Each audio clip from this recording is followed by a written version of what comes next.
Hey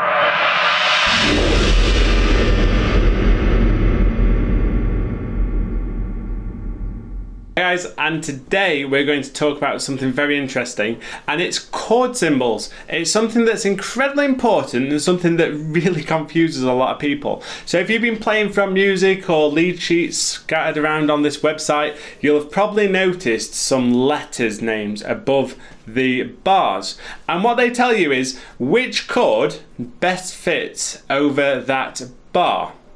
That's quite an important thing, because when you're improvising or you're doing a bit of ad-libbing, you need to know what chord's going on underneath, and that tells you a few things. It tells you A, which notes are being played, B, which scales you can use, and C, which notes are going to sound quite cool or clashy with other notes that are in that chord. And eventually you're going to get to the stage through the courses we've put up here at Saxcast where you can identify these, and you'll see a chord and you'll know exactly what it is, and you'll know exactly what you should be playing, and you'll have some ideas of your own on that as well. So the first one we're going to look at is this one here, which is a C major chord. So over a bar of music you might just see the letter C.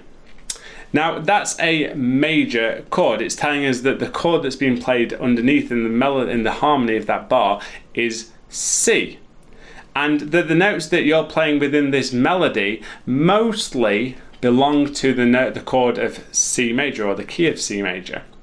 So how do we create a C major chord, and what's actually involved in it then? Well, a major chord, if we hark back to the piano here, you'll see that it has a C on the bottom. Then what we're going to do is we're going to go 2 tones up. Now 2 tones up, if you remember back to the piano for sax players, is miss one, and then play one there. So you've gone up 1, 2, 3, 4 semitones, or 4 keys. So it's those 2 there. Now that interval there we call a major third. Now a major third is very important because it gives us the concept of a major sound.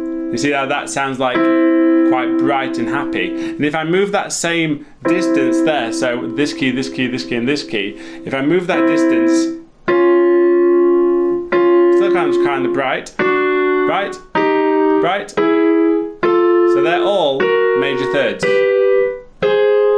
And it's quite a bright sound. So the first part of our major chord, you'll always have the root, which is the letter name, whatever's in that bar. So if it's a C, it'll be the root, that's C, and the major third will be in there somewhere.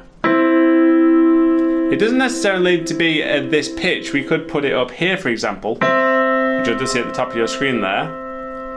But there'll always be that's E will be in there somewhere. We call that voicing. A chord voicing is where we mess around with this chord. So there's my C chord. I have those 3 notes. I could lay them up there, or down there, or anywhere, as long as I've got those 3 notes going around.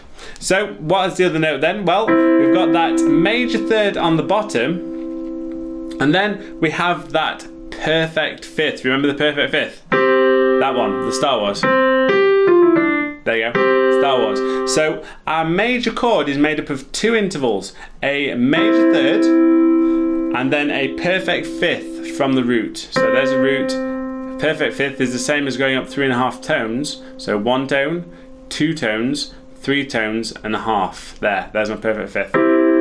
So if you see a C above the bar, it's telling you that there's the note C, the major third, which is E, and the perfect fifth, which is G.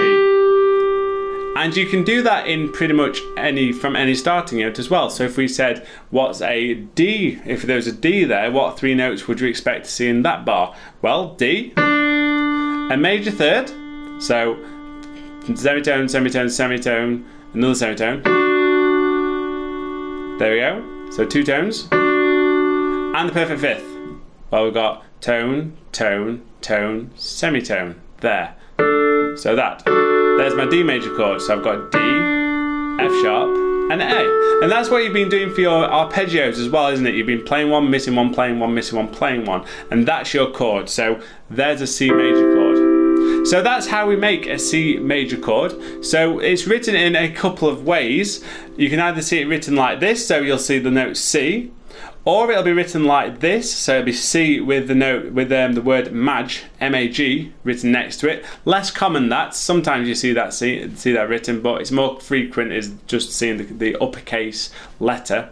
And then finally, you might see it as C with an uppercase M next to it. Now that is very uncommon. Most of the time though, if you just see the letter C or the letter G or the letter D, that's telling you that that bar contains a standard major chord of whatever letter name that's been told to you.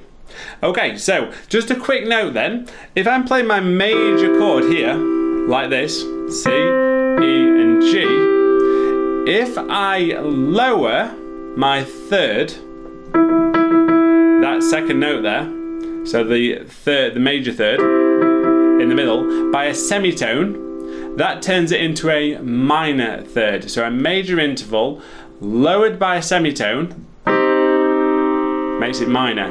Now you can hear how that totally changes the whole sound of that chord. So we've gone from a major C major chord, flat in the middle note, becomes C minor.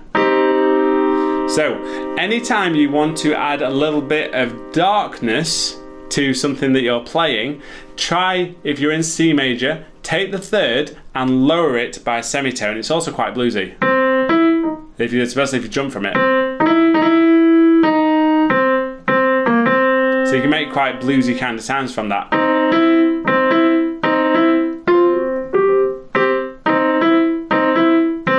So it's very bluesy, very easily, just making sure that that third is minor. So if you see the chord of C minor, that's written down with C and a little m next to it. C with a little m. Sometimes you'll see it written as C with the M, I and N next to it as well. But generally speaking, it's just a C with a little m. That's how you'll see that chord, and that's what that means. That the notes C, the flattened third from the major, so a minor third, 3 semitones if you want to think about it that way, is your middle note and the perfect fifth again. So in both chords, the major and the minor, the perfect fifth stays there. Okay, so there's a lot more. I'm going into a lot more detail about chords in future videos, but what I want you to do is just see, when you're playing through music and you're seeing chords, don't worry about them at the moment, but just have a think about, okay, so that bar's in C major. Play through the bar, da da da da da.